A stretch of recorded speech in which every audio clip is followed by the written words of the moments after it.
ሀይድ ላይ በምንሆንበት ወቅት ቁርአንን እንዴት እንቅራ ነው? ምን ታድርገው እህት ምን ጋር ነው? ወራጅ ማን ጋር ነው የሚታድርገው? ተታሰበ እሺ ሴት ልጅ ሀይድ ላይ የወር አበባ ላይ ስትሆን ጊዜ ቁርአን መቅራት ትችላለች አትችልም በሚለው ጉዳይ ላይ በዑለሞች መካከል ኺላፍ አለ። ገብታችኋል? ለአራት ይከፈላል። በዚህ ላይ አቅዋሉ العلماء في هذه المسألة 4 وهي الجواز والمنع كذلك كليا نعم. ومنهم من جوزه في حالات ومنهم من منعه في حالات በዑለሞች መካከል አራት ሀሳብ አለ። ሙሉ በሙሉ ይቻላል ያለው ያለ ሸርክ ያለ ጓንት እና እንደፈለገች ይዘ ومن أفتى بذلك من المعاصرين الشيخ الألباني رحمه الله تعالى والشيخ مقبل رحمه الله تعالى كأن رسم ملو بملو يكركران بفسم بحيد جزي بهفزم منهم بجركم بقوانت ميزان بملم نقرأ يتشارب بيارود ليلوش رقمو بجركمنا بقوانت عندهم موبايل ونيزا እንዲሁም በሂፍዛ መቅራት ትችላለች። የማይቻለው ያለ ጨርቅ ያለ ጓንት በቀጥታ ይዛ መቅራት ነው የሚላል። ሶስተኛ ነው። አራተኛ ደግሞ አይቻልም በፍጹም። ነገር ግን አስተማሪ ከሆነች እንዲሁም ሐፊዝ ከሆነችና እንዳትረሳ ከተፈራ የዛኔ በጨርቅና በጓንት እንዲሁም በሞባይል መቅራት ይፈቀድላታል የሚል ነው። ነገር ግን ትክክለኛ ነው ብዬ የማምነው ሶስተኛ ነው። ከመረጃ አንፃር ዑለሞች ከተካለፉ ምን እንደምናደርግ ታውቃላችሁ። አላህ በቁርአን ላይ ተናገረ። ምን አለ? فإن تنازعتم في شيء فردوه إلى الله والرسول إن كنتم تؤمنون بالله واليوم الآخر ذلك خير وأحسن تأويلا በሆነ ሃይማኖታዊ ጉዳይ በተጨቃጨቁ ወደ አላህና ወደ መልእክተኛ መልሱት አለ። وما معنى الرد إلى الله وإلى الرسول؟ معناه الرد إلى الكتاب والسنة وفي الكتاب والسنة يعني جواب شافي في هذه المسألة من الله سبحانه وتعالى ومن النبي صلى الله عليه وسلم بقرآن وحديث وسط فواشه ولا مرسنت هاجني الله شو لزي بقرآن لا الله سبحانه وتعالى سورة الواقعة علي مقرات سيهون يكلكلوا من كاتنه قال سبحانه وتعالى لا يمسه إلا المطهرون يتتراروا سوج كانوا بستقر هين قرآن أين كتب مالا أي كرتب مالا من منكم عند العلماء جيه ملاك ناس ملكتون وبيلو ነገር ግን ሼክ አብዱልዓዚዝ ባዋስ ሌሎችም ሰውንም ይመለከታል ተናግረዋል። እንዳጠቃላይ ላ የመስሁ ለልሙጠሃሩን የተጠራሩ ሰዎች ካልሆነ በስተቀር አይነኩትም ማለት መንካትን የከለከለው። وكذلك في الحديث قال النبي صلى الله عليه وسلم في الرسالة التي كتبها إلى أهل اليمن أن لا يمس المصحف إلا طاهر ነቢያችን صلى الله عليه وسلم ወደ የመን ሰዎች ደብዳቤ ሲያስጽፉ ምን አሉ? ቁርአንን ጠሃራ የሆነ ሰው ካለ በስተቀር እንዳይነካው አሉ፣ እንዳይቀራው አላሉ። ስለዚህ ከዚህ ከቁርአንና ከሐዲስ የምንረዳው መንካትን እንጂ መቅራትን አልከለከለም። ስለዚህ ሴት ልጅ በሂፍዟ መቅራት ትችላለች። አንድ እንዲሁም ደግሞ ሞባይሉን ይዛ መቅራት ትችላለች። لأن الجوال لا يأخذ حكم المصحف ሁለተኛ ነው። ሶስተኛ ደግሞ በጨርቅ ወይንም በጓንት ይዛ መቅራት ትችላለች። የማይቻለው ያለ ጨርቅ ያለ ጓንት ቁርአኑን መያዝ ነው። ይህ ነው። እሺ السلام عليكم. نعم والله يطبق ጥያቄ ነበር። ምሳሌ ሶስት ሰዎች ከዚያ ላይ ሼክ ያመጡና ቁርአን ይቀራሉ ተቀበሉታል። ምን አልከኝ? ከዚያ ላይ ሶስት ሰዎች ማለት ነው ያመጡና ቁርአን ይቀራሉ። ምን ላይ? ከዚያ ብንቀበሉት ማለት ነው። ወንድም ድምጽህ ይቆራረጣል። ምን ላይ ከምን ላይ ነው ያልከው? ሶስት ሞት አሁን ይሰማል? ይሰማል። ሶስት ሞት ለምሳሌ አንድ ሶስት ሞት በሚቀመጥበት ወቅት ማለት ነው ሼክ ያመጡና ቁርአን ያቀራሉ። ቁርአን የወረደው በሙታን ላይ እንዲቀራ አይደለም፣ በህያው ላይ እንዲቀራ ነው። ህያዎችም ይጠቀሙ ዘንድ አላህ ሱብሓነሁ ወተዓላ وما علمناه الشعر وما ينبغي له إن هو إلا ذكر وقرآن مبين لينذر من كان ميتا لا لينذر من كان حيا بهي ويالو سوتشن ሊያስተነቅቅ ሊያስፈራራ ወይንም ሊያስተምር ዘንድ ነው ቁርአን የወረደው። اقرأوا على موتاكم ياسين የሚለው ሐዲስ ضعيف ነው። በሙታኖቻቸው ላይ ያሲንን ቅሩ የሚለው ሐዲስ ضعيف ነው። ነገር ግን ለሙታን መሰራት የሚቻሉ ስራዎች አሉ። ዱዓ ማድረግ ይቻላል። ኢስቲግፋር ማድረግ ይቻላል፣ ሰደቃ ማድረግ ይቻላል፣ ሐጅ ማድረግ ይቻላል፣ ዑምራ ማድረግ ይቻላል። እነዚህ ሁሉ ማስረጃ መጥቶባቸዋል። ገብታችኋል አይደለ? ስለዚህ ሌላው አይቻልም፣ አይፈቀድም። ሌላው አይቻልም ያን የሚያዝ ስለሌለ። ገብታችኋል? በዑለሞች መካከል ኺላፍ አለ። ይህ ጉዳይ ራሱ ግን እኛ እንደ ማስረጃ ምን ሄደው እንደ ማስረጃ ነቢያችን ሰለላሁ ዐለይሂ ወሰለም በሐዲስ ላይ የነገሩን 5 ስራዎች ቃል በቃል ለሙታን እንደሚፈቀዱ እነዚያን በተሰሩላቸው ምንዳው እንደሚደርሳቸው ተናግረዋል። አንደኛ ዱዓ ማስረጃ ቃለ ነቢዩ ሰለላሁ ዐለይሂ ወሰለም ሰሉ ሊአኺኩም ተስቢት ፈኢነሁ ልአን ዩስአል። አንድ ሰው በተቀበረ ጊዜ በእርሳቸው ጊዜ ለዚህ ለሞተ ሰው ዱዓ አድርጉለት፣ አላህ ጽናት እንዲለግሰው ለምኑለት፣ እርሱ አሁን የቀብር ጥያቄን ይጠይቃልና ነው። አያረለ ስለዚህ ለሞተ ሰው ዱዓ ማድረግ ትችላለህ። ሁለተኛ እስትግፋር ማድረግ። ለዚህ ማስረጃ ቃለ ነቢ ሰለላሁ ዐለይሂ ወሰለም እስተግፊሩ ሊአኺኩም፣ በእርሳቸው ጊዜ የሆነ ሰው ሲሞት አሁንም ለወንድማችሁ እስትግፋር አድርግለት፣ ምህረትን ተማጸኑለት አሉ። በሌላ ሐዲስ ላይ ነቢያችን ሰለላሁ ዐለይሂ ወሰለም ምን አሉ? ኢነ ረጁል ለቱርፈዑ ለሁ ደረጀቱሁ ፊል ጀነ ፈየቁል ሚን አይነ ሊ ሃዛ ያ ረብ ፈዩቃል ሃዛ ቢእስትግፋሪ ወለዲከ ለክ። ነቢያችን ሰለላሁ ዐለይሂ ወሰለም ምን አሉ? አንድ ሰው ከህልፈቱ በኋላ በጀነት ላይ ደረጃው ከፍ ሲደረግለት ይመለከታል አሉ። በርዘኽ ላይ ሆናችሁ የጀነትን ደረጃ ታያላችሁ አይደል? ያ ከፍ ሲደረግለት ሲመለከት ሰውየው ሚን አይነ ሊ ሃዛ ያ ረብ አና ሊ ሃዛ ያ ረብ፣ ጌታዬ ሆይ ይህ በየትኛው ስራዬ ነው ይላል። ከፍ ያለው የተጨመረልኝ፣ ምክንያቱም ሞቷል አይደለ? ሰው እየሰራ አይደለም። አሁን በየትኛው ስራዬ ነው የሚጨመረው ይላል። ደረጃው ሲጨምር ያል ሃዛ ቢእስትግፋሪ ወለዲከ ለክ ይባላል። ይህማ አንተ ከሞትክ በኋላ ልጅህ ለአንተ ባደረገልህ እያለ እስትግፋር ነው ይባላል። ስለዚህ ለሞት ሰው እስትግፋር ማድረግ ይቻላል። ያ ማለት አስተግፊሩላህ አስተግፊሩላህ አስተግፊሩላህ ብለህ ምንዳው ለሱ ይድረስልኝ ሳይሆን ለኃጢአቱ ምህረትን መማፀን ነው። አላሁመ እግፊር ሊአቢ አላሁመ እግፊር ሊኡሚ። ልክ እነዚህ።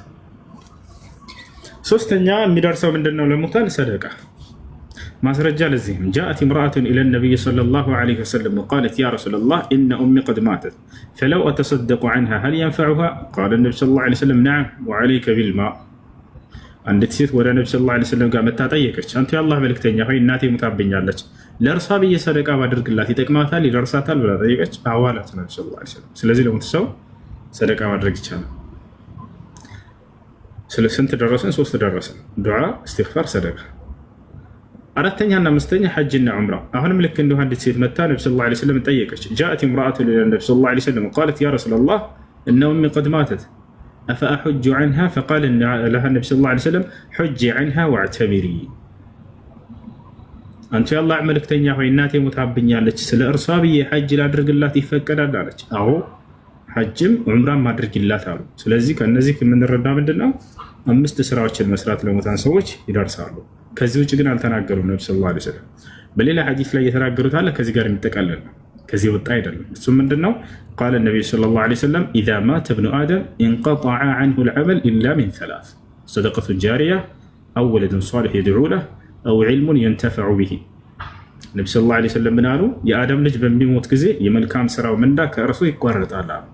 ከ3 ነገር ሲቀር አሉ። አንደኛ የማይቋረጥ የሆነ ዘላቂ የሆነ ሰደቃ። ለምሳሌ ውሃ አውጥተህ ከሆነ በገጠር ላይ ያንን ሰዎች በጠጡ ቁጥር አንተ ብትሞትም አጅሩ ይደርሰሃል። ልክ እንዲሁ መስጂድ ሰርተህ ከሆነ ሰዎች በሰገዱ ቁጥር አንተ አጅር ታገኛለህ። ይሄ ከምን ይጠቃለላል ከተባለ ሰደቀቱን ጃሪያ አሉ። ቅድም ሰደቃ ብለናል፣ ከዛ ይጠቃለላል። ወይንም ቁርአን ገዝተህ ቁርአን ለሌላቸው ደረሳዎች መስጠት፣ ወይንም መስጂድ ሄደህ መስጠት። ሰዎች በተጠቀሙ ቁጥር በዛ አጅር ታገኛለህ። ሁለተኛው ምንድን ነው? ወለዱን ሷሊሕ የድዑ ለሁ። አሁንም ቅድም ዱዓ ካልነው ይሄ ይጠቃለላል። ወይንም መልካም ልጅን ጥሎ ይሄዳ፣ ወልደህ ጥሩ ልጅ ሄድክ፣ ዱዓ የሚያደርግልህ አንተ ከሞትክ በኋላ ያ ልጅ ዱዓ ያደርጋል፣ አንተ ኢስቲግፋር ያደርጋል፣ ተዛና አጅር ታገኛለህ። ሶስተኛ አው ዒልሙን የንተፈዑ ቢሂ፣ ወይንም ሰዎች የሚጠቀሙበት የሆነ እውቀት፣ ይህም ከሰደቃ ነው። ትልቁ የሰደቃ አይነት እንዳውም እውቀት የሌላቸውን ሰዎች ማሳወቅ ነው። አፍዶሉ ሰደቃ ተዕሊሙል ጃሂል፣ ትልቁ የሰደቃ አይነት የማያውቁ ሰዎችን ማሳወቅ ነው። ይታቸዋል። ስለዚህ ያ ነው ሰዎችን ባሳወቃቸው ቁጥር እነዚያ ሰዎች በእናንተ ባሳወቃቸዋቸው መሰረት መልካም ስራ ሲሰሩ ያ እናንተ አጅር ይጻፍላቸዋል። እዚህ ዓለም ላይ ከማንም በላይ አጅር የሚጻፍለት በዚህ መንገድ ነብዩ ሰለላሁ ዐለይሂ ወሰለም ናቸው። ለዚህ ነው አላህ በሱራ አልቀለም ላይ ሲናገር ወኢነ ለከ ለአጅረን ገይረ መምኑን አለ ሊአነሁ ዐለመ ልኡማ ቃለ ነቢ ሰለላሁ ዐለይሂ ወሰለም አነ ለኩም ሚስለ ልዋሊድ ኡዐልሙኩም አምረ ዲኒኩም። ነቢያችን ሰለላሁ ዐለይሂ ወሰለምን አላህ በቁርአን ላይ ምን ብሎ ተናገራቸው? ወኢነ ለከ ለአጅረን ገይረ መምኑን፣ ሙሐመድ ሆይ ለአንተ እኮ የማይቋረጥ የሆነ ምንዳ አለልህ አላቸው። ለምን? ይሄን ትውልድ አስተምረው ሂደዋል። ጽድቅን አይደለ ከኃጢአት አስጠንቅቀው ሂደዋል። ያንን እውቀታቸውን መሰረት አድርጎ ሰው በተማረና በእርሳቸው ህግና ስርዓት በሄደ ቁጥር አጅር ይጻፍላቸዋል። አያችሁ፣ እናንተም ልክ እንዲሁ ሰዎችን አስተምራቸው ብትሄዱ እነዛ ሰዎች በእናንተ እውቀትና በእናንተ አስተምሮት መሰረት መልካም ስራ ሲያደርጉ ሁሉ አጅር ይጻፍላቸዋል። ይህን የሰራ ወንድም እሺ፣ አሚን። ኒካ አስረው አንድም ሳይገናኙ ኒካህ በአየር ላይ ያለ ከፈታት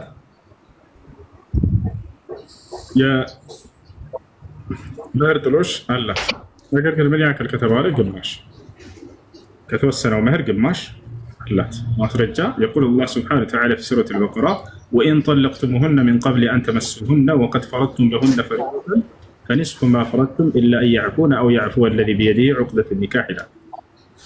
ወኢን ጠለቅቱሙሁነ ብትፈቷቸው ሚን ቀብል አን ተመሱሁነ ሳትገናኟቸው ወቀድ ፈረድቱም ለሁነ ፈሪደተን ፈኒስፉ ማ ፈረድቱም ኢላ አን ያዕፉነ አው ያዕፉወ አለዚ ቢየዲሂ ዑቅደቱ ኒካህ። የመህር ስጦታን ወሰናችሁላቸው ከሆነ ከወሰናችሁላቸው መህር ግማሽ ስጧቸዋል፣ ይቅር ካላሉላችሁ በስተቀር ታቸዋል። ስለዚህ አንድ ሰው ዘለቀ ለምሳሌ ሸጊቱን ኒካ አስሯት አንድም ቀን ሳይገናኛት በአየር ላይ ያለ ይሄ ሰውዬ መፈታት። ስለዚህ እዛኔ ከተወሰነው መህር ግማሹን የመስጠት ግዴታ አለበት፣ ይቅር ካላለች በስተቀር። 1 ቢሊዮን ለምሳሌ ከሆነች መህሯ በጥቂቷ መቶ የመስጠት ግዴታ አለበት ይሄ ሰው ማለት ነው፣ ይቅር ካላለች በስተቀር። ይሄ መቼ ነው? ፍቹ ከሱ ከመጣ ነው። ልብ በሉ። እሷ እስከሆነች አልፈልግም ያለችው ኒካ ተሳሰሩና እንዳው ዘልዬ ዘለቀ አልተመቸኝም ብላ ፍታኝ አለችው ከራሷ ያለምንም ምክንያት፣ የዛኔ የለም። ይህን ይመስላል። ከሱ ከሆነ ግን እኔ ኒካ አልፈልግም ካለ እሷ ምንም ሳይበቃ የፍች ጥያቄ የዛኔ ኒካ ይወርዳል። የማን ነው የመስጠት ግዴታ አለበት? ግማሽ። ይህን ይመስላል። እሺ ጨርሻለሁ። አንድ ጥያቄ የሚመሰለው ሰው ዙር ከሰላት ከሰገደ በኋላ ሁልጊዜ ዱዓ ያደርጋል። እንዴት ነው ይሄ ነገር ይቻላል ወይ አይቻልም? ሁልጊዜ ጠይቃለሁ ብዬ በቃ እምቢ አለ። ወደ አንተ ለማምጣት ማለት ነው። መልካም። ሶላት ሁለት አይነት ሰላት ከተሰገደ በኋላ ሁሉም ሰው ዱዓ ያደርጋል። እንዴት ነው ዱዓ ይቻላል ወይ አይቻልም? ከሰላት በኋላ ከፈርድ በኋላ አዳምጥ መልስን። እሺ አንድሜ አድል ስጠይ ላውራ። ሶላት ሁለት አይነት ነው። አንደኛ ዋጅብ ሶላት አለ፣ ሁለተኛ ሱና ሶላቶች አሉ። ዋጅብ ሶላቶች 5 አውቃት ሶላቶች ናቸው። ሱና ሶላቶች ከዚያ ውጭ አሉት። ስለዚህ አንድ ሰው ሱና ሶላት ከሰገደ በኋላ ወዲያው ዱዓ ማድረግ ይቻላል ወይ? አዎ ይቻላል፣ ችግር የለውም። ወዲያው ዱዓ ማድረግ ይቻላል። ዱዓ አልጅማዒ ሳይሆን ይሄ ምንም አልተደነገገም። ነብዩ ሰለላሁ ዐለይሂ ወሰለም አላደረጉትም። ከሶላት በኋላ የህብረት ዱዓ አላደረጉም። እርሳቸው ይሄን አላዘዙም። ዱዓ ዒባዳ እስከሆነ ድረስ ከይፍያው ከነብዩ ሰለላሁ ዐለይሂ ወሰለም ነው የሚያዘው። እንዴት ነው የሰሩት ይሄን ዒባዳ የሚባለው ነገር ብቻቸው ያ ነው። ስለዚህ አይቻልም ማለት ነው። እባክህ አንዴ መረጋጋት፣ አልጨረስኩም። ከሱና ሶላት በኋላ ዱዓ ማድረግ ትችላለህ በተናጥል ገብቷል። አንተም ያኛም ሰው ራሱ ወዲያው ዱዓ ማድረግ ትችላለህ። ከዋጅብ ሶላት በኋላ እስከተባለ ከዋጅብ ሶላት በኋላ ምን አሉ ነብዩ ሰለላሁ ዐለይሂ ወሰለም የሚለውን እንመልከት። ከዋጅብ ሶላት በኋላ ዚክሮችን አድርጉ ነው ያሉት። ማስረጃ ቃል ነብዩ ሰለላሁ ዐለይሂ ወሰለም من سبح الله دبر كل صلاة مكتوبة 33 وحمد الله 33 وكبر الله 33 فتلك 99 وتمام المئة قوله لا إله إلا الله وحده لا شريك له له الملك وله الحمد وعلى كل شيء قدير من قالها غفرت له خطاياه وإن كانت مثل زبد البحر.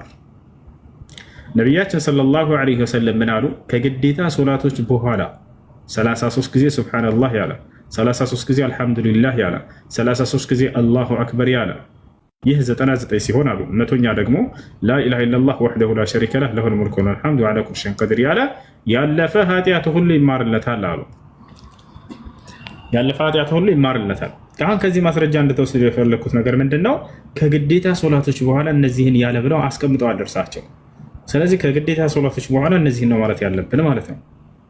እነዚህን ዚክሮች ካልን በኋላ በተናጥል ሁላችንም ከዚያ በኋላ ዱዓ ማድረግ ይቻላል ወይ ከተባለ ይቻላል። አሁንም በተናጥል ነው ዱዓ የምታደርጉት። ምክንያቱም ነቢያችን ሰለላሁ ዐለይሂ ወሰለም ከሶላቶች በኋላ እየተሰባሰቡ ኑ ዱዓ እናድርግ ብለው ሰሃቦችን ዱዓ አልጅማዒ አላደረጉም። ማዳም ዱዓ ዒባዳ ፈኢነሁ ላ ዩፍዓል ኢላ ቢከይፊየት አለቲ ካነ ያዕመሉሃ ነቢ ሰለላሁ ዐለይሂ ወሰለም። ዱዓ ከዒባዳ ከአምልኮ እስከሆነ ድረስ ነቢ ሰለላሁ ዐለይሂ ወሰለም ባደረጉበት መልኩ ነው የምናደርገው። እርሳቸው በተናጠል ነበር ሲያደርጉ የነበሩ ዱዓ። እንዲህ ተሰባስበው ከሶላት በኋላ ዱዓ አላደረጉም እርሳቸው። አይ ይሄ ነው። እሺ ሌላ ጥያቄ አለ? ገብተዋል ወንድሜ አኹያ ጀማል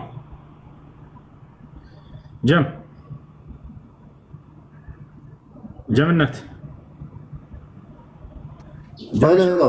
አይ ገባ ሚዩት ላይ ነበር። አዎ ገብቶኛል። ጀዛኩሙላሁ ኸይር።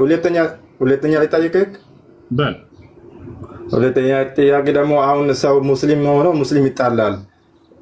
ያ አንድ ሰው ሙስሊም ሆኖ ኢማም ከሆነ አብሬ መሰገድ ይቻላል ወይ? እንዴት ነው ማለት ነው? የሚጣላ ኢማምን ማን ነው? እሱን ተከትዬ መስገድ እችላለሁ ወይ ነው? አዎ። እሺ ሶላትን የሚከለክለው የኩፍር ካለበት ነው ያ ኢማም። ከዚያ ውጭ ግን እንደ አደብ እንደ ስርዓት መልካም ኢማም ካለ አዛም ያደርግ ካለ ያንን ተከትላቸው መስገዱ የተሻለ ነው በላጭ። ነገር ግን ይሄ ሰው ከሰዎች ጋር ስለተጣላ ተከትላቸው አትስገዱ የሚል የለም። ያ ወንጀሉ የራሱ የግል ወንጀል ነው፣ እዛ ይጠየቅበታል። ተታላሩ ነገር ግን ያ ኢማም ነው اذا كان عنده يعني شرك فانه لا يجوز الصلاه خلفه ከርሱ ጋር መስገድ አይቻልም ሽርክ ካለ። ነገር ግን ከሌለው ድረስ ከሰዎች ጋር መጣላት ብቻ ሶላት ከኋላ መስገድን አይከለክልም። አይ ኦኬ ጀዛከላሁ ኸይረን ኡሱፍ ወያክ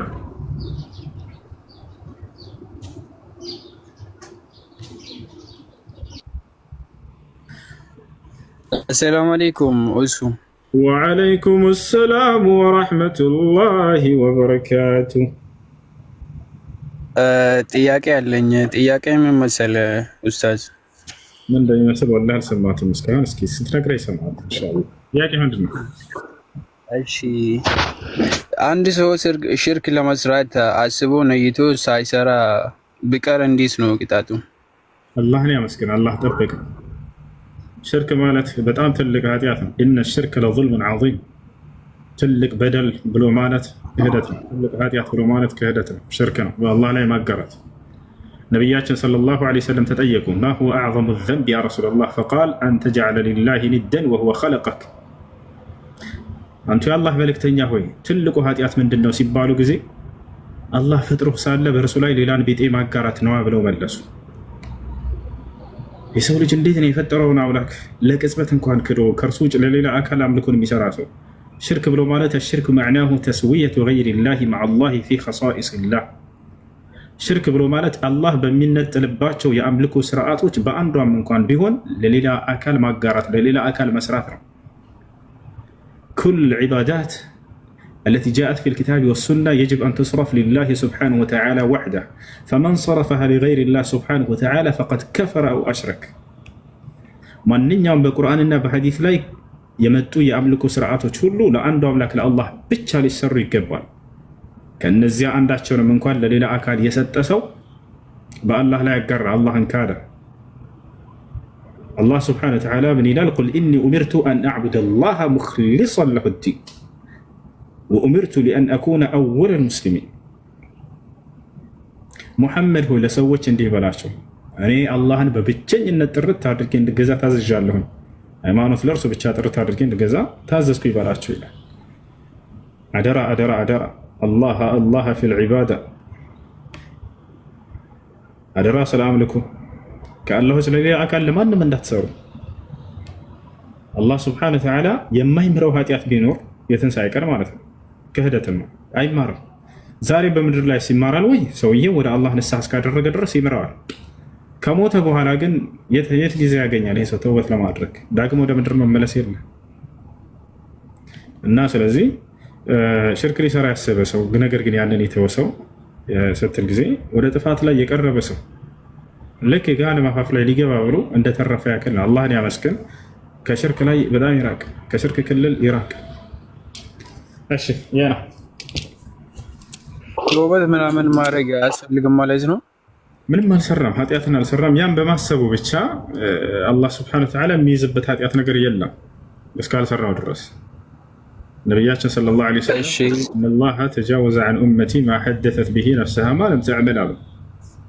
አላህ ከኡመቶቼ በውስጣቸው ያሰቡትን ያሰላሰሉትን ነገር አልፎልኛል እስካልሰሩ ድረስ ብለው ተናግረዋል። ነቢያችን ሰለላሁ ዐለይሂ ወሰለም በሌላ ሐዲስ ላይ መን ሀመ ቢሐሰነቲን ፈለም ያዕመልሃ ከተበ አላሁ ለሁ ሐሰነተን ካሚላን እንዳው አንድን ክፉ ስራ ለመስራት አስቦና አቅዶ ከዚያም አላህን ፈርቶ ወደ አላህ የተመለሰና የተወሰው ጭራሽ አጅር ይጻፍለታል። ተመልከቱ፣ ክፉን ስራ ለመስራት አስበህ አንተ እንዴት በአላህ ላይ ያቀራለሁኝ ብለህ ወደ ራስህ ተመልሰህ ያን ነገር ሳሰራ ብትቀር አላህ እንዳውም ይመነድሃል ክፉን ስራ ከመስራት በመቆጠብህ። ይወታቸዋል። ይሄ ነው። እሺ አየል ጥያቄ አለኝ። ሁለት ብቻ ነበር እኮ እሱ ደግሞ ማለት መስጊድ አዛን የማይሰማበት ቦታ ኢቃማ ተብሎ መስገድ ይቻላል? አዛን ሳላውጣ ማለት ነው። ከቻልክ ከዛን አድርገህ ስገድ፣ ይበልጥ እንዲያምር አዛን አድርገህ ብቻህን ቢሆን ስገድ፣ በላጭ ነው። ነገር ግን ከብቻህን ከሆንክ ሁለት እና ከዚያ በላይ ከሆናችሁ ማድረግ አለባችሁ። እሺ ዋጅብ በዕለሞች መካከል ኺላፍ ቢኖረው፣ ነገር ግን ሰውየው ብቻውን ከሆነ ቢያደርግ መልካም ነው። ባያደርግም ግን ኢቃማ አድርጎ መስገድ ይችላል። ለምን ከተባለ የአዛኑ ዓላማ ምንድን ነው? ሰዎችን ወደ ሶላት ጥሪ ለማድረግ ነው። በጀማዓ እንድትሰግዱ ሐየ ዐለ ሶላህ የሚል አለ በውስጡ። ኑ ወደ ሶላት ማለት ነው። ሐየ ዐለል ፈላህ ኑ ወደምትድኑበት የአምልኮ ስርዓት ነው፣ ወደ ደህነት ነው። ትልቁ የመዳኛ መንገድ ከሸሃደተይን በመቀጠል ሶላት ነው። ያንን ያጣ ሰው ወደ ሶላት ያልመጣ ወይንም ሶላት ያልሰገደ ሰው የመዳኛ መንገዱን አጥቷል። ለዚህ ነው ነብዩ ሰለላሁ ዐለይሂ ወሰለም መን ተረከ ሶላት ፈቀድ ከፈረ አሉ። ሶላትን የተወሰው በእርግጥም ካደ አሉ፣ ጀነትን አያገኝም። ነብዩ ሰለላሁ ዐለይሂ ወሰለም አሶላቱ ሚፍታሑል ጀና አሉ። ሶላት የገነት ቁልፍ ነች አሉ። ነገ ገነትን መግባት የፈለገ ሰው ከወዲሁ ቁልፉን ያዝ። በምድር ላይ ቁልፉ ምንድን ነው ከተባለ ሶላት ነው። ለአንዱ አምላክ በብቸኝነት ለአላህ መስገድ። እሺ ሌላ ልጨምር? እሺ ግን ሌሎች ስላሉ ብዙ አትቆይ። 50 ደቂቃ ብቻ ሰጥቻለሁ። ፈጠን አድርገው ከላይ ያሉ ሌሎች። አንድ መስጊድ ውስጥ ማደር ወይ መተኛት ይቻላል? አሻ አይቻልም። ለምን አንዴ ለምን ከተባለ ያ መስጂድ ዒባዳ መስሪያ ነው። ሰው በዚያ ቦታ ላይ የሰው ልጅ ነጃሳ ሊወድቅ ሳያስበው ወይ ዘር ፈሳሽ ይኖራል ወይንም ሽንት ሊኖር ይችላል። የሰው ልጅ ከሰው ልጅ የሚወጡ ነገራቶች ይኖራሉ። እዚያ ላይ እዛ መስጂድ ውስጥ ሳያውቅ እንደዚህ አይነት ነገራቶች ጥሎ ቢሄድ አይሆንም፣ አይቻልም። ማደሪያ ቦታ ማለት ችግር አንድ ሰው ችግር ላይ ሆኖ ሌላ የሚያድርበት ቦታ ከሌለው ምንድን ነው ማድረግ ያለበት? ከንጽህና አንጻር ወይም ደግሞ ከነጃሳዎች አንጻር ያለውን እንጨርስና ወደ እሱ እንመጣለን። ሌላኛው ነገር ከንጽህና አንጻር መስጂድ ሰዎች የሚያድሩበት ከሆነ እንደፈለጉ አይታችሁ ከሆነ የመሽተት ባህሪ ይኖራል። ይታችኋል። ብዙ ንጽህና የማይጠብቅ ላቡን ያመጣና ሲሰራ ይውልና መስጂድ መጥቶ ይተኛል። ከዚያ ሰዎች በሚሰግዱ ጊዜ አዛ ይደረጋሉ። ነብዩ ሰለላሁ ዐለይሂ ወሰለም ወደ መስጂድ ውስጥ አዛ የሚያደርጉ ነገራቶች ደግሞ እንዳይሆኑ ከልክለዋል። እነዚያ አደራ ከእናንተ ነጭ ሽንኩርትን የበላ ሰው ወደ መስጂድ እንዳይመጣ ያ እስካለ ድረስ አሉ።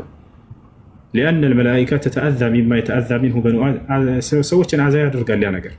ከጎን ሆናችሁ እየሰገዳችሁ እያላችሁ ጥሩ ማን ነው መጥፎ ጠረን ይዞ ቢመጣ ሰውየው ትኩረታችሁን ይሰርቃል። ከአምልኮ አይምራቸውን ይሰርቃቸዋል። ትኩረታችሁን የእሱን ሽታ ታስባላችሁ። የዛን የሚሰግዱ ሰዎችን አዛ ያደርጋል። ስለዚህ ነቢያችን ሰለላሁ ዐለይሂ ወሰለም ይሄን ከከለከሉ መስጂድን አዛ የሚያደርግ ነገር ሰዎችን አዛ የሚያደርግ ነገር ብለው ከተናገሩ በዛ ቅያስ ማንኛውም መስጂድ ውስጥ አዛ ሊሆኑ ተብሎ የታሰባሉ የሚባሉ ነገራቶች መከልከል አለባቸው። ሰውየው ከነላቡ መጥቶ ሊተኛ ይችላል። ምናልባት ንጽህና የሌለው ከነቅማሉ ከነቅጫማ መጥቶ ሊተኛ ይችላል። ሰዎች በሚሰግዱ ጊዜ አቅጫም እየመጣ ይነክሳቸዋል፣ አዛ ያደርጋቸዋል፣ ሶላታቸውን ትኩረታቸውን ይሰርቃቸዋል። ያ ነገር እንዳይሆን ሲባል አይቻልም። ፈኢን ካነ ላቡደ እንዳው ቅሮት ከሌለው የዚያ መስጅድ ኃላፊ ፈቃደኛ ከሆነለት ፍራሽና እንዲሁም ሌላ እነዚህን አዛዎች ሊጠብቅበት የሚችልባት ነገራቶችን አድርጎለት በዚያ ቦታ ላይ ሊተኛ ይችላል። ወላሂ አዕለም። እሺ ከላይ ያለ ሜት አድርገው። ማን ነው ሜትህን አንሳ። ማሚ ኩኝ ይሰማሻል? ሰላም እንዴት ነሽ? አለን። እሺ ጥያቄ ነበረኝ ግን። እሺ ጥያቄሽ ምንድን ነው? ጥያቄ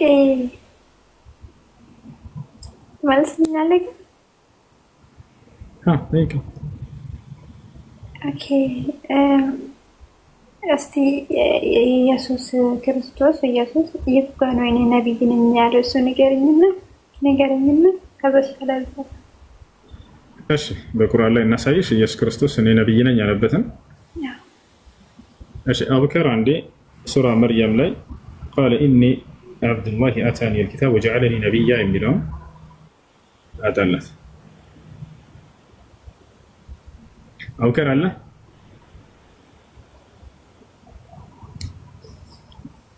አቡከር هل أنت موجود؟ السلام عليكم ورحمة الله وبركاته. وعليكم السلام ورحمة الله وبركاته. دين عفوا አሁን ገና ነው የመጣሁት። ምን ልክፈቱ? ዒሳ ኢየሱስ ነብይ ነኝ ያለበትን ከቁርአን ማየት ትፈልጋለች እና ሱራ መርየም ላይ ወጣ ቃለ ኢኒ አብዱላህ አታኒ አልኪታብ ወጀዐለኒ ነቢያ የሚለው እንዲሁም ደግሞ ሱረት ሰፍ ምዕራፍ 61 ቁጥር 6 ላይ እኔ የአላህ መልእክተኛ ነኝ ብሎ ቃል በቃል የተናገረበት እንዲሁ ወረትን አውጣለት። እሺ ቃለ ኢኒ አብዱላህ አታኒ አልኪታብ ወጀዐለኒ ነቢያ وجعلني مباركا أينما كنت وأوصاني بالصلاة والزكاة ما دمت حيا. أشياء نزقة ይታይሻል። ስለ ማርያም ልጅ ስለ ህፃኑ እያወራ ነው። ማርያም ልጅን ወልዳው ከተናገረው ንግግር ነው። ህፃኑም አለ ይላል ስለ ኢየሱስ እኔ የአላህ ባሪያ ነኝ፣ መጽሐፍን ሰጥቶኛል፣ ነብይም አድርጎኛል ብሎ ተናገረ። አይሹ መሲሁ ምን አለ? ነብይም አድርጎኛል አለ። ይህ ነው። ሌላኛው ሱረት ሰፍ ምዕራፍ ምናሽን ጥያቄ አለሽ በዚህ ላይ ሌላን ጨምርልሽ። እኔ የአላህ መልእክተኛ ነኝ ብሎ ቃል በቃል የተናገረበትን እንዲሁም ከእርሱ በኋላ የኛ ነብይ ሙሐመድ እንደሚመጡ የተናገረበትንም በዚያው ላይ ትንቢት የተናገረበትን ስለ እርሳቸው እናሳይሽ። ምዕራፍ 61 ቁጥር 6 አጣ። እሺ ኦኬ ከዚህ በፊት የነበረው እምነት የትኛው ነው? ክርስትና ነው ወይስ ሙስሊም? እና እሱ እናስረዳሻለን። ኢስላም ከቀደሙት ነብያት ሁሉ ጀምሮ የነበረ ነው። እሱንም በማስረጃ እናሳይሻለን። እዚህ ጋር መሲሁ እኔ የአላህ መልእክተኛ ነኝ ያለበትን ተመልከቱ። የመርየም ልጅም ዒሳ የእስራኤል ልጆች ሆይ እኔ ከተውራት ከበፊቴ ያለውን የማረጋግጥና ከእኔ በኋላ በሚመጣው መልእክተኛ ስሙ አሕመድ በሆነው የማበስር የሆንኩኝ የማበስር ሲሆን ወደ እናንተ የተላኩ የአላህ መልእክተኛ ነኝ ባለ ጊዜ አስታውስ ይላል። መሲሁ ወደ እናንተ የተላኩኝ የአላህ መልእክተኛ ነኝ ያላቸው የእስራኤል ልጆችን ማለት ነው። ከእኔ በኋላ ደግሞ የሚመጣ መልእክተኛ አለ፣ ስሙ አሕመድ ይባላል አለ። አሕመድ የነቢይ ሙሐመድ ሰለላሁ ዐለይሂ ወሰለም አንደኛው ስማቸው ነው። ሐዲስ ላይ ሲናገሩ ሊየ ኸምሰቱ አስማ አሉ፣ ለእኔ 5 ስሞች አሉኝ አሉ። እኔ ሙሐመድ ወአነ አሕመድ ወአነ አልማሒ ወአነ አልሓሽር ወአነ አልዓቂብ አሉ። እኔ ሙሐመድ ነኝ፣ እኔ አሕመድ ነኝ እያሉ ተናገሩ። በስሞቻቸው መካከል ነው እና ይህ ነው። ሌላኛ ጥያቄሽ እስልምና ነው ቀድሞ የመጣው ወይስ ክርስትና የሚል ነው አይደል? እንግዲህ ኢስላም ከቀደሙት ነብያቶች ሁሉ ጀምሮ እንደነበረ አሁንም ቃል በቃል እናሳይሻለን። እነ አብርሃም፣ እነ ያዕቁብ፣ እነ ዮሴፍ፣ እነ ኖህ ሁሉ ሙስሊሞች እንደነበሩ አሁንም ቃል በቃል በላይ እናሳይሽ። አንድ አብርሃም እናወጣላት። አብርሃም ሙስሊም እንደነበረ ቃል በቃል የሚያሳያ ምዕራፍ 3 ቁጥር 67 ግን ሻዳ ማየት ፈልጋለሁ፣ ፈራለሁ። አሁን ሻዳ ቢይዝ ማለት ነው እንዴት ነው የሚኖረው ከሰዎች ጋር? ያን ከቤተሰብ ተነጥቄ ከየትኞቹ ሰዎች?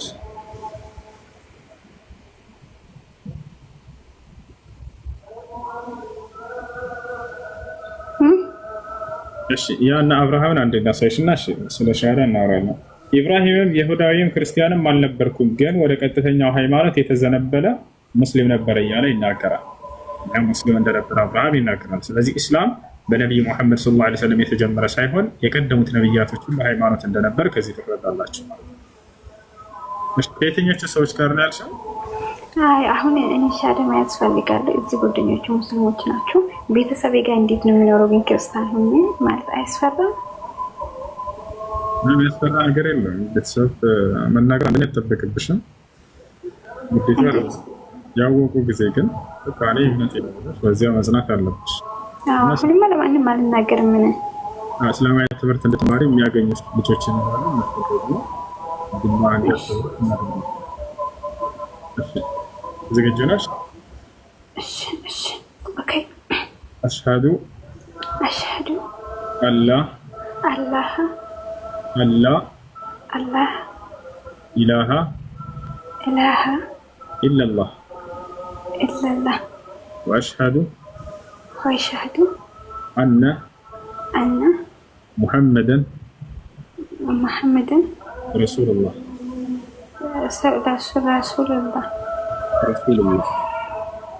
በቃ አሁን ቃል የሻሃዳ ቃል ይባላል፣ የምስክር ቃል ይባላል።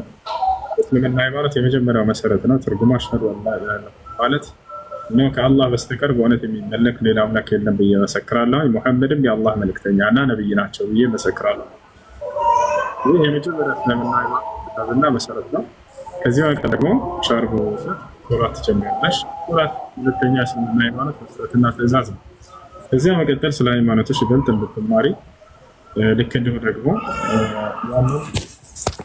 የህይወታችን ፍጻሜ ድረስ እንድንኖር ታዘንበታል። ያን እየፈጸመ ማለት ነው። ጓደኞች አሉ ነው ያልሽው? ሙስሊም ጓደኞች አሉ? አሎ እነሱ እንዲያስተምሩሽ ጠይቂያቸው። እሺ ከለከለ አስተጋገር ነው ያስተምሩ።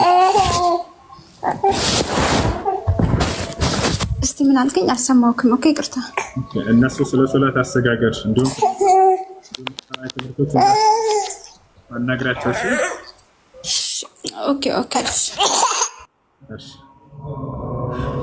ከታች ያለው ወንድማችን ማሜ ይሰማል? ማሜ ሰላም አለይኩም። ሰላም ወራህመቱላህ። ሰላም ድርገ ሰፋን አንድ ተጻፈልኝ ከስ አይ እንደሻለ ያ አይተሻለ ትንሽ ቆይቼ ልጠይቅ።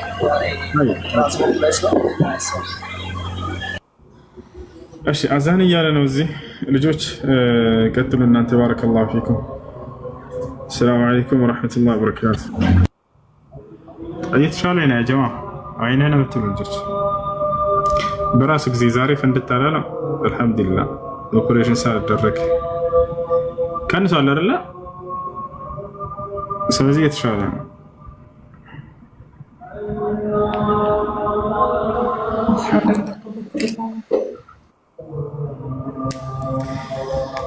እሺ አለሽ ፊክ መርሐባ ወያኩም።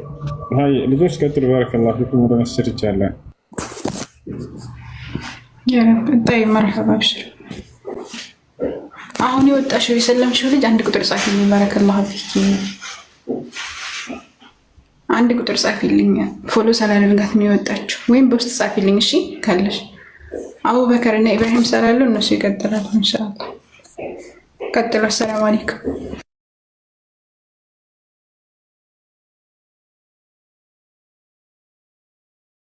ወአለይኩም ሰላም ወራህመቱላሂ ወበረካቱ።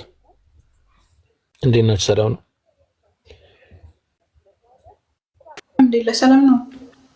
ቀጥሉ። አልሐምዱሊላህ ሁሉም ሰላም። ኢብሮ አለ?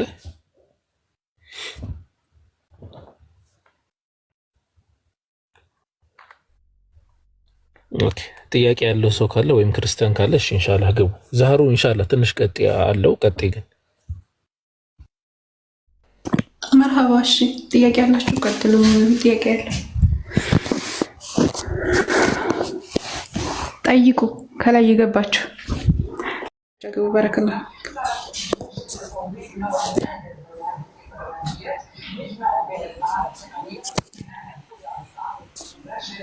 እሺ ሰሚር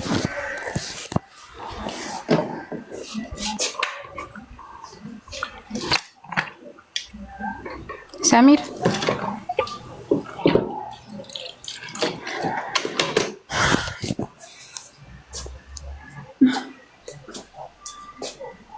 ዜድ ነኝ። ጥያቄ አለሽ?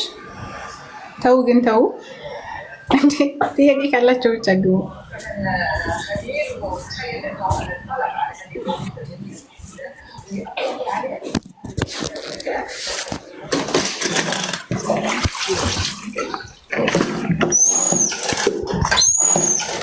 እሺ ጥያቄ ያላቸውን አስገቡ። ጥያቄ የሌላቸውን ደግሞ ወረዱ። አድሚኖች ሰላም አለይኩም። ወአለይኩም ሰላም ወራህመቱላህ። ኡስታዝ ወጣ መጠየቅ የፈለኩት ማለት ነው ካላገኘሁት እንትን ማለት ነው አህባሾቹ ያኔ ልክኛን የሚያዩን እንደ ካፊር ነው የሚቆጥሩ ማለት ነው። አቻ ወሃቢያን ተከትሎ መስገድም አይቻልም። እንደገናም ደግሞ ወሃቢያ ያሰረው ኒካም አይሆንም ነው የሚሉትና ሰውየው አህባሽ እንደሆነ እያወቅን ያኔ እነሱን ተከትለን እኛ ሶላት መስገድ ይበቃል? አቡበከር ይመችሃል?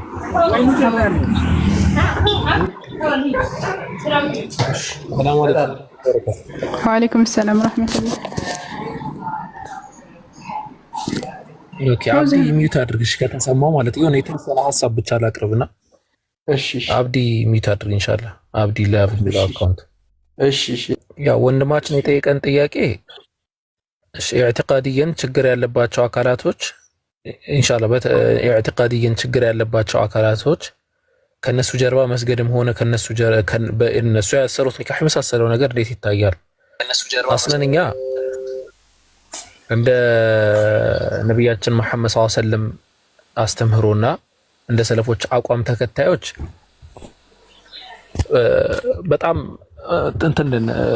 በጣም ሰፊ ነው። ይሄ እንትናችን ዝም ብሎ ሰውን እንትኖች ካፊር ናቸው እንትኖች እንደዚህ ናቸው ምናምን የምንል እንትኖች አይደለንም አስለን ማለት። ስለዚህ የሚታዩ ማዕቀፎች አሉ። እነዚህ አካላቶች ግልጽ የሆነ ሽርክን የሚሰሩ አካላቶች ሆነው ያንን የሚሰሩት ደግሞ አውቀው የሚሰሩ ሰዎች ከሆኑ እነዚህ ሰዎች ግልጽ የሆኑ ካፊሮች ነው።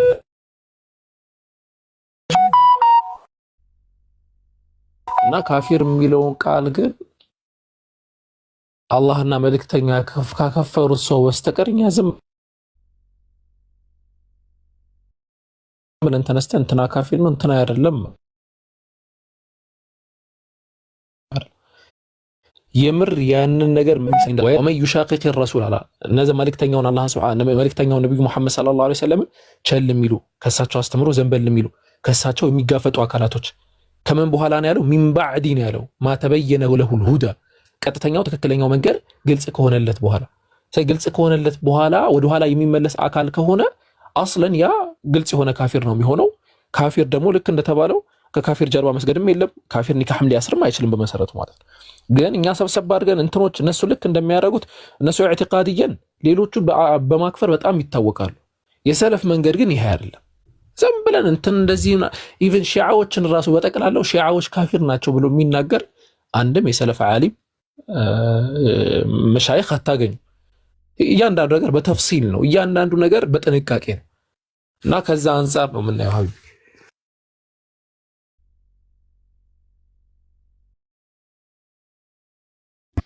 ከዚህ ወንድ ይጣላል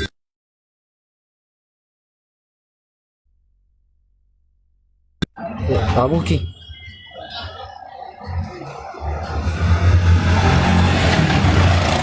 አቡከር ይሰማል?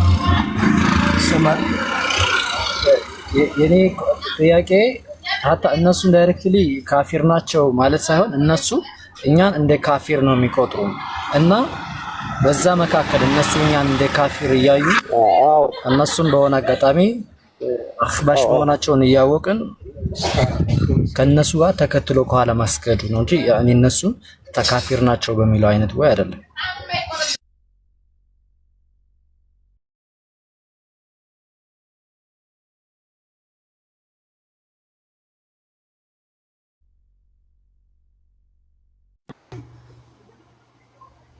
እሺ አቡበከር ፓውዝ ነው ኢንሻአላህ ሲመቸው ይመልስልሃል። አብሽርሽ። እሺ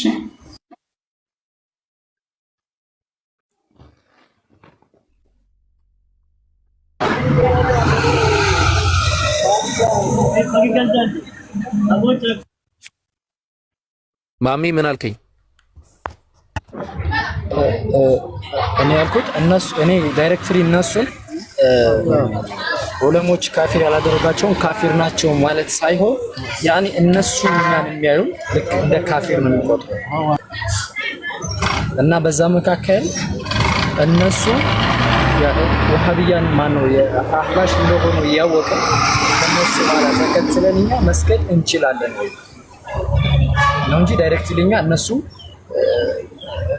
ካፊር ናቸው ወይስ ምን ናቸው በሚለው ላይ አይደለም። ያው ተመሳሳይ ነው። ካፊር ከሆኑ ከነሱ ጀርባ መስገድ አንችልም፣ ካልሆኑ ደግሞ ከነሱ ጀርባ እንሰግዳለን፣ ምንም ችግር የለውም ነው እና ማክፈርን አስመልክቶ ቅድም ብያለሁ። ያው እነሱ ያከፍራሉ፣ ያው በጣም ነው በደንብ አድርገው ማለት ነው። አብዛኛው ሰዎች እንደዚህ አይነት ችግር አለባቸው። ነብያችን መሐመድ ሰለላሁ ዐለይሂ ወሰለም اذا كفر الرجل اخاه فقد باء باحدهما ብለው ተናግሯል። صحيح ቡኻሪ ላይ ሙስሊም ላይ ባለም ሐዲስ አንድ ሰው ወንድሙን አንዳች እና እኛ ግን ያ ነገር ስለሆነ ብቻ ቀጥታ እነዚህን አካላቶች ካፊር ናቸው ብለን አንናገርም።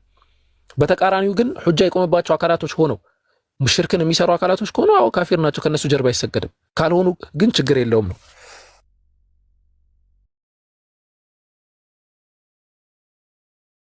ባረከላሁ ፊኩም ጨርሻ።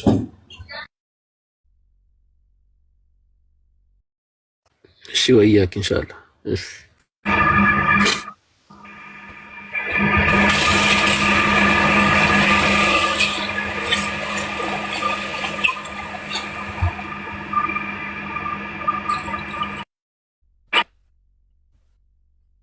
ጥያቄ ያለ ሰው ካለ ኢንሻአላህ ይቀጥል።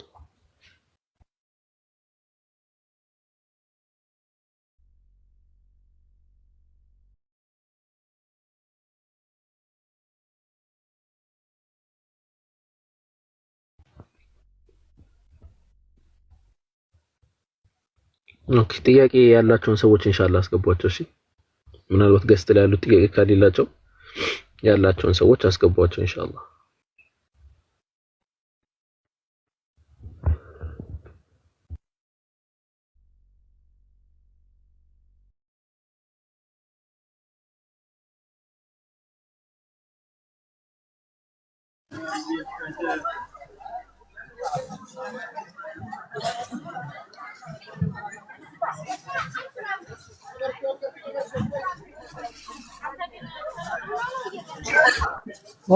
እሺ ከመሸኝ ነገር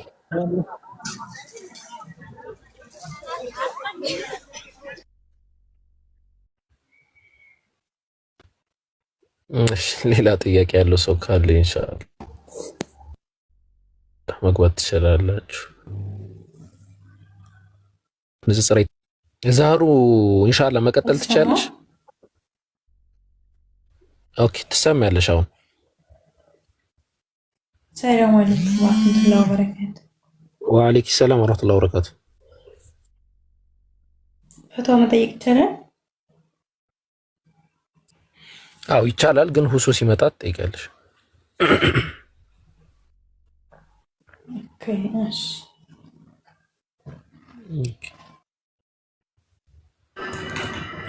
አሰላሙ አለይኩም ወራህመቱላሂ ወበረካቱ።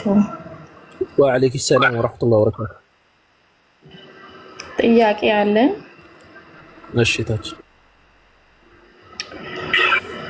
ጥያቄ አሁን ማለት ነው ባለቤቴ ሳይፈልግ ወይ አሁን ባለቤት አለኝ ባለንካት አድርጌ ያለሁት ደግሞ የሰው ሀገር ላይ ነን እኔም ባለቤቴም ማለት ነው እና ድንገት በቃ ሳናስብበት ያኔ በደንብ ሳይሳካልን እርግዝና ይፈጠራል።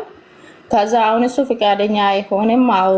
ማውርደት ደግሞ እንግዲህ ልጅ ማውጣት ያው አጽያት ነው፣ አይቻልም፣ አይፈቀድም፣ አላህ ይቆጣል ስለሚባል ያው አላህ እንግዲህ ላስችል አይሰጥምና እኔ ችግር የለውም እንደሚሆን እናደርጋለን እንደዚህ አላደርግም እላለሁ። እሱ ደግሞ አይሆንም መድኃኒት ወስደሽ እንደዚህ ማድረግ አለብሽ እንጂ ልጁን በቃ የሰው ሀገር ላይ ይከብደናል፣ አሁኑ ገና ዝግጁ አይደለንም ይለኛል።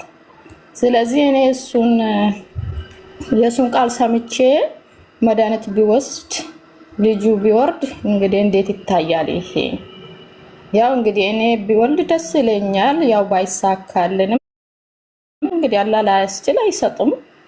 እንግዲህ አላህ ከሚቆጣብኝ እንግዲህ የሚሆነው ቢያይ ደስ ይለኛል። እሱ ግን አይሆንም እንግዲህ እምቢ የምትይ ከሆነ አንቺ ነሽ የምትወስጂ ኃላፊነቱን ይለኛል። ስለዚህ እኔ እንዴት ማድረግ አለብኝ? የሱን ቃል ቢሰማ ችግር የለውም? የሚገርም ነው በጣም በመሰረቱ ይህንን አስመልክቶ የዑለማዎች ብዙ የሆነ አቋም አለ። አጠቃላይ የሚሆነው አቋም ግን እኛ በተቻለ መጠን እነርዛን አካላቶች ልጆችን የሚያበላው የሚያጠጣው አላህ Subhanahu Wa Ta'ala ነው። አላህ የሚያበላው የሚያጠጣው እርሱ ሆኖ ሳለ እኛ ዝግጁ አይደለንም እናበላው እናጠጣው የለንም ብለን የሰውን ህይወት እንግዲህ ህይወት ደረጃ ደርሶ ያንን ማጨናገፍ በጣም ስህተት የሆነ ነገር ነው። አላህንም ልንፈራ ይገባል ማለት ነው። አላህ نحن نرزقهم وإياكم እናንተንም እነርሱንም እናበላው እኛ ነን፣ ሲሳዩ ከኛ ነው ይመጣው ብሎ ነው የሚያስቀምጠው። ولا تقتلوا أولادكم ብሎ ነው አላህ Subhanahu Wa Ta'ala ኮይን ልጆቻችሁን ከፍራቻ ተነስታችሁ አትግደሉ ብሎ ነው ያስቀመጠው። ነገር ግን አንዳንድ የእስልምና መዛግብት መጽሐፍ ላይ ኢስቃጥ ይባላል በአረብኛውና እስቃጥን አስመልክቶ መድኃኒት መጠቀም ይችላል መድኃኒት መጠቀም መጠጣት ትችላለች ብሎ ይመጡ ነገራቶች አሉ ከነ ኢብኑ አልጀውዚ وكذلك المردودي وغيره من العلماء ማለት ነው። እነዛ ሁሉ ሐሳቦች ከምን እንዴትና ከምን የመነጩ ናቸው ከተባለ በጣም ትንሽ ደረጃ ሆኖ በዛ ላይ ደግሞ ችግር ተፈጥሮበት ያንን ነገር ልጅቷ መውለድ ማችልበት ሁኔታ ላይ ካለ በኑጥፋ ደረጃ ላይ ሆኖ ያለውን እንጂ ሌላ እንትን አይደለም በጠቅላላው ማለት ነው። እና ያለ ምክንያትም አይደለም በምክንያት ነው የሚያስቀምጡት ዑለማዎች። ያንን ምናልባት አንዳንድ ሰዎች እነዛን ሁክሞች ይዘው ሙጥለቅ አድርገው በቃ ይቻላል ውርጃ ምናምን ብለው ሊናገሩ ይችላሉ። ነው እንደዛ ማለት አይደለም። እና ሩህ ሳይነፋበት በፊት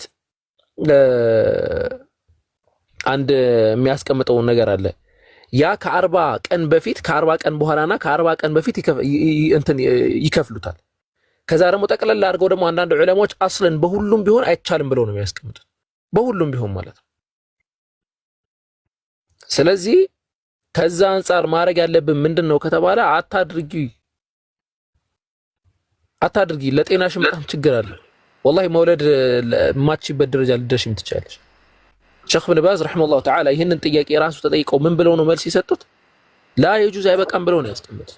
ምክንያቱም ለሴት ልጅ ጉዳት አለው ብለው ነው ያስቀመጡት። በጣም ብዙ በሽታ አለው። ኦኬ ግን አሁን 2 ወር አልሆነኝም እንግዲህ ያው እሱ ኃላፊነቱን ብጥልብኝ እንግዲህ እኔ አላህን ይዤ ልጄ ማወልድ አለብኝ እንጂ የሱን ቃል ባልሰማ ያው እኔን ቃል አልሰማሽም ብሎ እንግዲህ ወይ ደግሞ የባሏን ቃል አልሰማችም ብሎ አላህ ወይ የሚቆጣብኝ ነገር የለም ወይ ደግሞ የሱን ቃል ሰምቼ እንደዚህ ቢያደርግ ደግሞ አላህ ስለሚቆጣብኝ እኔ እንግዲህ ዝም ብዬ ልጄ ማወልድ አለብኝ ማለት ነው አይደለ? አዎ እንዴ እኔ የሚገርመኝ ለምንድን ነው የነብዩን ሐዲስ ምን ኸልፈው?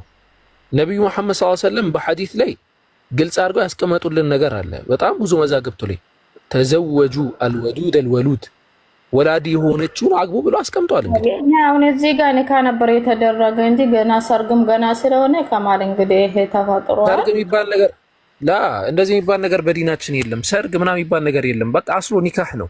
ይሄ የምዕራባውያን አስተምህሮ ነው።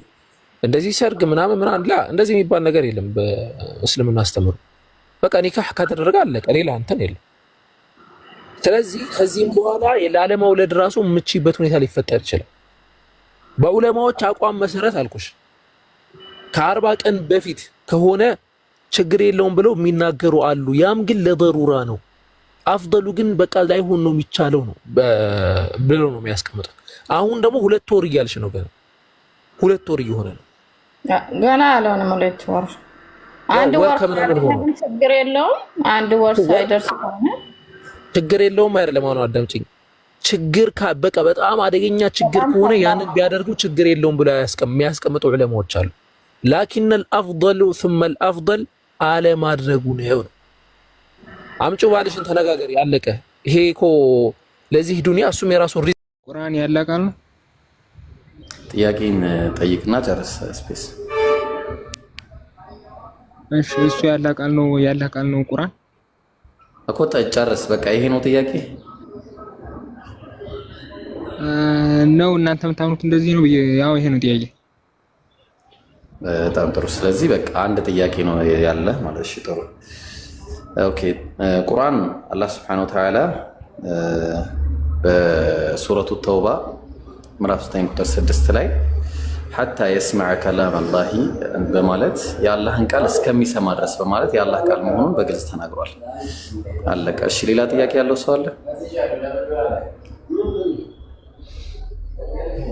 ግን ቁርአኑ ደግሞ እንደዚህ ይላል። ለምሳሌ በሱራ 69 ቁጥር 40 ላይ እርሱ ቁርአን የመልእክተኛው ቃል ነው ይላል። በሱራ 81 ቁጥር 19 ላይም እንደዚህ ይሄንኑ መልሶ ይለዋል። ስለዚህ ሙሉ በሙሉ ያለ ይሄ ሁለቱ ሐሳብ አይጋጭባችሁ? እሺ ጥሩ።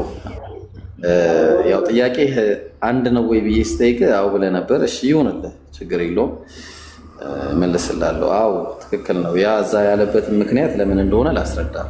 አላህ Subhanahu Wa Ta'ala ቆይ ላውጣልህ። ቁርአን ቀላል ጥያቄ ነው የጠየቀው። በነገራችን ላይ ጥሩ ጥያቄም ነው፣ ግን ጥያቄህን አንድ ለሌላ ጊዜ ስጠይቅ ሰብሰብ አድርገህ አንድ ላይ ብጠይቅ ጥሩ ነው። እሺ የአላህ በመረጃ ላሳየህ ብዬ ነው እንጂ ቀላል እሺ ክፋትና አስጨማሪ እሺ ላውጣልህ ነው። ያንን ሱራ 69 ቁጥር 40 ላይ ያለውን እስኪ ማስረጃውን ከፍታት። እሺ እሺ እሺ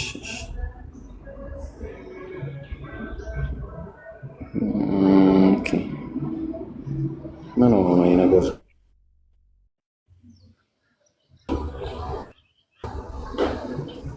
እሺ ያው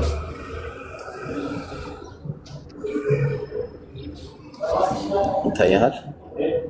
አንተ የጠየቀው ጥያቄ ነው። ሱረቱል ሐቃ ምዕራፍ 69 ቁጥር 40 ላይ ምን ይላል መሰለ?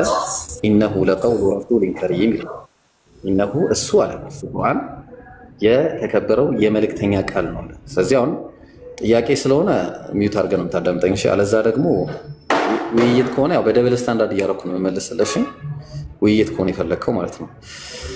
ስለዚህ የተከበረው የመልእክተኛው ቃል ነው አለ ቁርአን። ስለዚህ የተከበረው የመልእክተኛ ነው ሲል መልእክተኛ ማለት ከማን ነው የሚላከው ብለን ስንል ከአላህ የሚላክ መልእክተኛ ነው።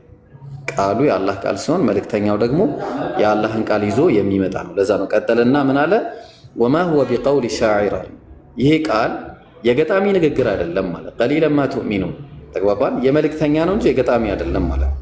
ከዛ ቀጠለ ወላ ቢቀውሊ ካሂን፣ የካሂንም ወይ ደግሞ የጠንቋይም ንግግር አይደለም የመልእክተኛ እንጂ ማለት መልእክተኛው ነው ይዞ ይመጣው እንጂ ካህን ዝም ብሎ የሚናገረው ወይ ጠንቋይ የሚናገረው አይደለም ማለት። ስለዚህ ቀጠለን ታዲያ ከማን የመጣው ይሄ ንግግር ብለን ካልን ተንዚሉ ሚን ረቢል ዓለሚን፣ ከዓለማቱ ጌታ ከአላህ የተወረደ ነው። ከማ ከአላህ የተወረደ ነው። ተግባባን? ስለዚህ ይሄ ቃል ላይ ደግሞ ቆይ ተረጋጋ ብራዘር። ወለው ተቀወለ ዓለይና ባዕድ አልአቃዊል አለ በእኛ በዚህ ቃል ላይ ተግባባን ከፊልን ቃላት ያላነበብነውም በቀጠፈ ኖሮ ሌላ ቃል ቢጨምር ኖሮ ምን አለ? ለአኸዝና ሚንሁ ቢልየሚን በኃይልም በያዝነው ነበር አለ። ስለዚህ የአላህ ቃል ላይ ቢጨምሩ ኖሮ ነቢያችን ሰለላሁ ዐለይሂ ወሰለም ምን ያደርጉ ነበር? አላህ ይይዛቸው ነበር። ወላኪን ስላልጨመሩ ምንም አላረጉም አለ። ሱመ ለቀጠዕና ሚንሁ ልወቲን እያለ ይናገራል። ስለዚህ መልእክተኛው የአላህን ቃል ይዘው ስለሚመጡ ወደ የመልእክተኛው ቃል ተባለ ማለት ነው። ተግባባን? ከዛ አንጻር ነው የሚባለው። ከዚህ በኋላ ያው ድጋሚ እንትን የምትል ከሆነ ደብል ስታንዳርድ አድርጌ አስረዳለሁ ማለት ነው። እሺ ግልጽ ነው። ግን እኮ ቃሉን እና የአላህን ቃል ይዞ መጣ ማለት አይቀልም። የመልእክተኛው ቃል ነው ብሎ ከሚቀመከዙ በቃ በደብል ስታንዳርድ ይግባህ። አንድ ጊዜ እንደዛ እናድርገውና ላሳየህ። እንደዛ እንዲህ ካልገባህ እንዴት እንደሚገባ አሳያለሁ። ቆይ አንድ ጊዜ እንዴት ላሳያለሁ። ቀለል አድርጌ ላስረዳህ።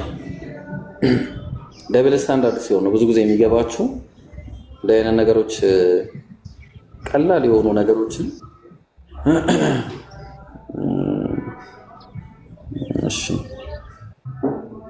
قليلا ما تؤمنون እሺ የምን ላይ ነበር ያልኩት? እሺ እሺ ኦኬ 8 ነው አይደለ? 8 ያው እዚህ ላይ አሁን እንግዲህ እንዴት እንደምትሆን እናያለን። እስቲ ወገናችን እዚህ ጋር ምን ይላል መሰለ ባይበል ላይ የማቴዎስ ወንጌል ምዕራፍ 15 ቁጥር 4 ላይ እግዚአብሔር አለ። ባዩ ማን ነው? እዚህ ጋር ስፔስ እግዚአብሔር አየህ። ወንድማችን ልጠይቅ ነው ጠይቁ ብለህ ነው የገባህ። ተረጋ በል ወንድማችን መግባት አንችልም። ተረጋጋ እንዴ። እግዚአብሔር አባትና እናትህን አክብር፣ ደግሞም አባቱን ወይም እናቱን የሰደበ ፈጽሞ ይሙት ብሏል አለ። ያለው ማን ነው? እግዚአብሔር። ልብ አድርጉ። ማርቆስ ላይ ባዩ ማን ነው? እግዚአብሔር። እዚህ ጋር ደግሞ መጣና የማርቆስ ወንጌል ምዕራፍ 7 ቁጥር 10 ላይ ሙሴ አለ አባትህና እናትህን አክብር፣ ደግሞም አባቱን ወይም እናቱን የሚሰድብ ፈጽሞ ይሙት ብሏልና አለው። አሁን ጥያቄው ባዩ ማን ነው? ቃሉ የማን ነው? ንግግሩ የማን ነው? መልስልኝ። የማን ንግግር ነው? ሙሴ ብሏል ነው አለ። ይቅርታ እዚህ ጋር ሙሴ ነው የሚለው። ሙሴ እኮ እግዚአብሔር ያለውን እኮ ነው እያለ ያለ። ለምን ሙሴ ብሏል አለ? የሙሴ ንግግር ነው። ይቅርታ አይደለም ሙሴ ነው ብሎ አለና እግዚአብሔር ብሏልና እኮ ብሏል። ይሄ እዚህ ጋር ብሏል የሚለው እግዚአብሔር ነው። እዚህ ጋር ሙሴ ነው የሚለው።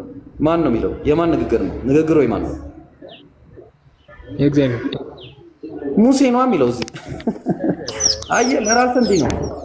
ለራስህ ሲሆን እንዲህ ለእግዚአብሔር ምናምን እያልክ ታመቻመቻለህ። በቃ መልሱ ግልጽ ነው፣ ተመልሶልሃል።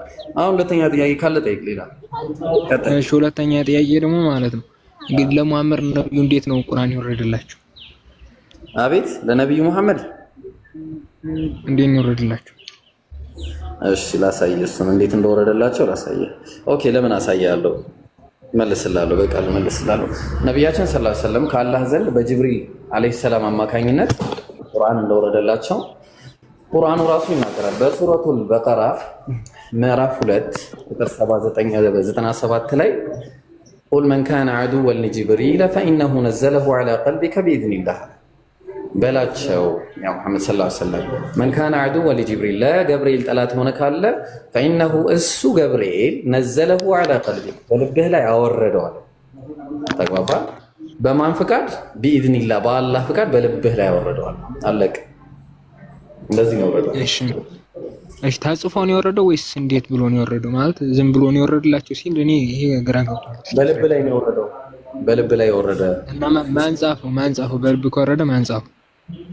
ነቢያችን ሰለላሁ ዐለይሂ ወሰለም ሰሃቦቻቸውን እንዲጽፉ እያደረጉ ይጻፍ ነበረ ቁርአን ነብዩ በነበሩበት ዘመን ላይ። እሺ ስለዚህ ሌሎች ናቸው። ስለዚህ ጸሐፊ ያለው ማለት ነው ቁርአን።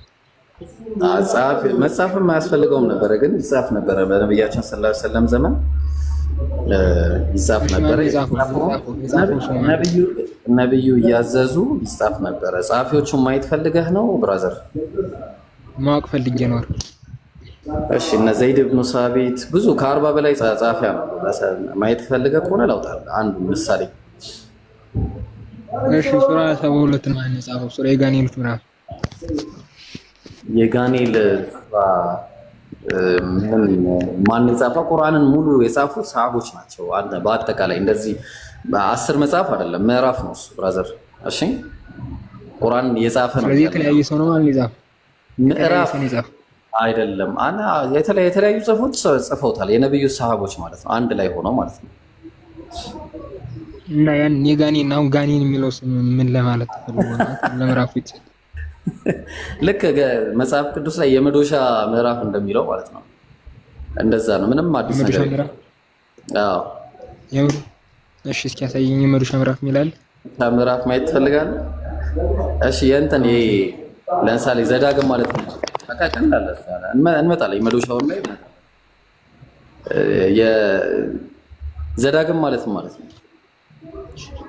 ዘዳግም ማለት ነው ምን ማለት ነው? እሺ ሄድበት እኮ ምን ማለት ነው? ድጋሚ ማለት የድጋሚው ምዕራፍ ነው አይደለ? ምን ማለት ነው? ዘዳግም እኔ እንጃ እኮ በቃ ድጋሚ ነው። ሌላ ነገር እኮ የለውም። አዲስ ነገር የለውም ምንም። አሁን እኮ የምትጠይቁት ጥያቄ እኔ እኮ ወላሂ በጣም እሱ ተመልሰሃል መሰለኝ። ጠይቅ ብለኸኝ ነው እንጂ የገባው ልጠይቅህ። ምን ችግር አለው? ስለ ጂኖች የሚናገር ስለ ጋኔኖች ጉዳይ የሚቆይ ልንገርህ አንድ ጊዜና እሱ ይገባል።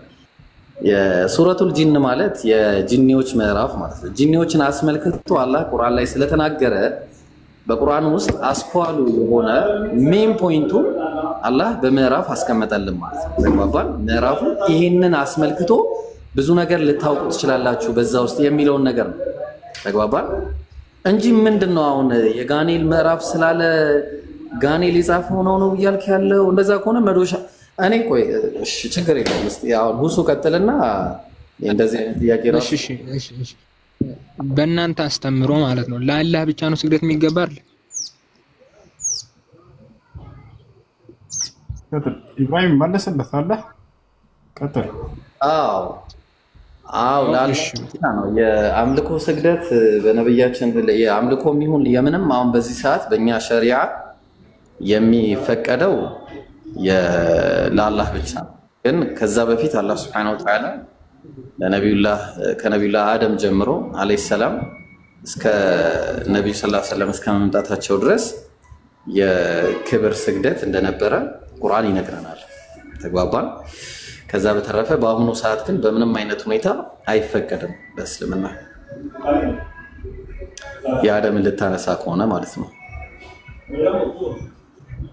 ስለዚህ ኢብሊስ ዳቢሎስ ትክክል ነው ማለት ነው። አጭር አልሰግድም በጭቃ በጭቃ ለፈጠርከው ሰው አልሰግድም ብለው እሱ ትክክል ነው ማለት ነው። እያልኩ እንደናንተ አስተምሮ እሱ ትክክል ነው። እሱ ምክንያቱን ልንገርህ። እሱ ያለበት ምክንያት አላህም ከረህመቱ ያወጣው خلقتني من نار وخلقته من طين አለ።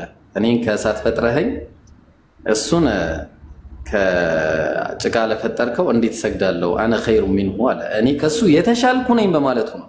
ስለዚህ አላህም ምን አለው? فما يكون لك أن تتكبر فيها በውስጧም ልትኩራ አይገባህም ውጣ አለው። ተግባባ? ኩራት ነው ያስወጣው ከጀነት። ተግባባ? አልሰግድም ማለት ነው። ተረጋጋ ወይ ኢብሊስ ዳቢሎስ ተሳስቷል ማለት አንዳቸው ተሳስቷል። ተረጋጋ ቆይ ተረጋጋ እስቲ። ምን ነው የምታወራውን ታውቀዋለህ? በመጀመሪያ ደረጃ የክብር ስግደት ማለት ነው። ስፔስ ያክብሩ ስግደት ማለት ነው። ለቅዱሳን የሚሰገድ ለንጉስ ምናምን የሚሰገድ። ቆይ እኔ አልሰግድም ነው ያለው ወይስ ከጭቃ ለፈጠርከው አልሰግድም እኔ የተሻልኩኝ ነው ያለው? ከጭቃ ለፈጠርከው ከገማ ጭቃ ለፈጠርከው ሰው አልሰግድም። አውጣ ከገማ ጭቃ ለፈጠርከው የሚለውን አውጣ። ትልቁ ላይ ይደረጋል። እሺ ይውጣ። አንዴ ያውጣ። እሺ ሱራ 15:33 አውጣ። ከገማ ጭቃ ለፈጠርከው አልሰግድም። እኔ ፎሎወር ያስከፍተኝ። አውጣ። ፎሎወር ያስከፍተኝ። ረበ አንተ ክፈት እንደመጣልህ መክፈት አለ። በቃ እሺ ሱራ 15 ቁጥር 33 ክፈት። እሺ ተረጋጋ። በቃ አንድ ጊዜ ላሳየህና በመጀመሪያ ደረጃ ማለት ከገማ ጭቃ ለፈጠርከው ሰው አልሰግድም ይላል። እሺ እሱን ታወጣለህ። እሱን ከገማ ጭቃ ለፈጠርከው አልሰግድም ይላል የሚለውን ታወጣለህ። እሺ ብራዘር አንድ ጊዜ አሁን ከገማ ጭቃ የሚለውን ወይ እኔ ግን አሳየህ ክፈት። ቆይ አሁን የለማ አንተ መረጃ የለኝም ብላል አታል። እኛ አሁን ምንድነው የምናደርገው? አፈጣጠርን እናሳያለን። አረ ቁርአኑን ክፈተው። ቆይ ተረጋጋ አንድ ጊዜ። ቁርአኑ ላይ እኔ ያው የቁርአኑን ነገር አሳያለሁ። አንድ ጊዜ ላሳየሽ። ሱረቱል አዕራፍ ላይ ተው። አረ ተረጋጋ። ቆይ 15 ቆይ እና እኔ ማስረጃ ልምድ ከፍታ ቆይ ተረጋጋ። ቆይ አሃ ከገማ ጭቃ የሚለውን ነው። እሺ ለፈጠርከው አልሰግድም ብሏል። ያው እሺ ሱራ 15 እሺ ቁጥር ስንት? 33 ልብ አድርጉ። ያልከው ምንድን ነው? አንዴ ድገምልን። ያልከው ምንድን ነው? ከገማ ጭቃ ለፈጠርከው ሰው ልሰግድ አይገባኝም ይላል።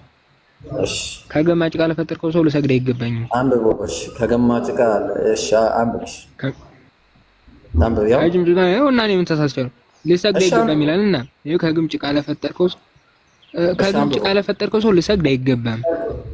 ከሚጨለጨል ሸክላ ከግም ጭቃ ለፈጠርከው ሰው ልሰግድ አይገባም ማለት እሺ ጥሩ። ስለዚህ አሁን እሱ እያለ ያለው ምንድነው? ቆይ አንዴ ተረጋጋ። ቆይ አንዴ ተረጋጋ። እሱ እያለ ያለው አሁን እስር ቤት ውስጥ አስገብቻለሁ። አሁን ማስረጃም ጥቻለሁ መሰለኝ። አንዴ ተረጋጋ። ማስረጃ ዙራ ተሳሳተ። ኧረ ቆይ ስፔስ አንዴ። አሁን እኮ እስር ቤት ውስጥ ገብታል። አንዴ በቃ። ስለዚህ አሁን እሱ አልሰግድም ነው ያለው ወይስ ከገማ ጭቃ ለፈጠርከው አልሰግድም ነው ያለው? ከገማ ጭቃ ለፈጠርከው ሰው ልሰግድ አይገባኝም ነው የሚል ቁጥር ደግሞ ከምን እንደተፈጠረ የሰው ልጅ ከምን እንደተፈጠረ ማምጣት ይችላል። ቆይ ከቁርአን የሰው ልጅ ኧረ ቆይ ተረጋጋ። ስፔስ አንድ ጊዜ ከገማ ጭቃ ለፈጠርከው አልሰግድም ብሎ ኮራ እንጂ አልሰግድም አላለማ። አልሰግድም ልሰግድ አይገባኝም ነው ብሏል አላል እኮ። ያልሰገደበት ምክንያት መስገዱን ነው የተቃወመው ወይስ የገማ ጭቃ ስለሆነ ነው? መስገዱን ነው እንጂ ብራዘር። ይሄ ምንድን ነው የሚለው አሁን ያመጣው መረጃ? ከግም ጭቃ ለፈጠርከው ሰው አልሰግድም እንጂ መስገዱን አይደለም አይደለ? ስለዚህ ስለዚህ ቆይ ተረጋጋ። አንድ ጊዜ ምን እናደርጋለን መሰለ? ቁርአኑ ላይ በዋነኝነት አላህ Subhanahu Wa Ta'ala ምን አለ መሰለ? ቁጥር ስንት ላይ ነበረ? ሱራ 2:8 አውጣ። ቆይ ሱራ 2:5 ቆይ አንዴ እሺ ወይ አደም እሺ ጣለፈ بما غويتني እሺ ያው እዚህ ጋር ምን አለ መሰለህ? እሺ ከእርሷም ወረዳ በእርሷ ውስጥ ልትኮራ አይገባም ማለት ልትኮራ። ኩራቱ ምንድነው? ተግባባን? ኩራቱ ምንድነው? አላህ Subhanahu Wa Ta'ala ስገድ ሲለው አልሰግድም ማለት ነው። ተግባባን? ለምን ከሰው ለሰው ማለትም እኔ የተሻልኩኝ ነኝ። እዚህ ጋር ምን አለ? አላህን ባዘዝኩ ጊዜ ከመስገድ ለምን ተከለከልክ አለ። እኔ ከእርሱ የበለጥኩ ነኝ አለ። የበለጠ መሆኑ ነው ያላሰገደው። ከእሳት ፈጠርከኝ አለ። እሱ ከእሳት የተፈጠረ ሆኖ ሳለ እርሱን ግን ከጭቃ ፈጠርከው አለ። ተግባባን? ከጭቃ ፈጠርከው። ስለዚህ አሁን የገማ ጭቃ ምናምን ከሆነ የሚገርም አንድ ጊዜ ከይቅርታ ጋር ምን ላሳይ መሰለህ? አንዴ ይሄን ላሳይና እሱ ይቀጥላል ማለት ነው። ከገማ ጭቃ መፈጠር ምናምን ከሆነ እዚህ ላይ ሌላ ፖለቲካ ልትሰራ ከሆነ ያሰብከው አንተም የተፈጠርከው ከአፈርና ከጭቃ ነው፣ ከአመድ ራሱ ማለት ነው። አየው ዘፍጥረት 18:27 ላይ አብርሃምን መለሰ አለ እኔ አፈርና አመድ ስሆን አለ። አመድ ማለት ነው። ስለዚህ ከአመድ የተፈጠረ ገብቶኛል። እንደሌላ አውቄያለሁ። እሺ አንድ ጊዜ እንደሌላ አውቄያለሁ። አመድ ብቻ ሳይሆን ዝፍጥ ራሱ እሱንም ኢንሻአላህ ሌላ ጊዜ ነው የምናየው። ለማንኛውም ይሄንን ይመስላል ማለት ነው። እሱ ቀጥል በቃ ለምንጣ ጀዛከላህ ኸይር። እሺ ክርስቲያን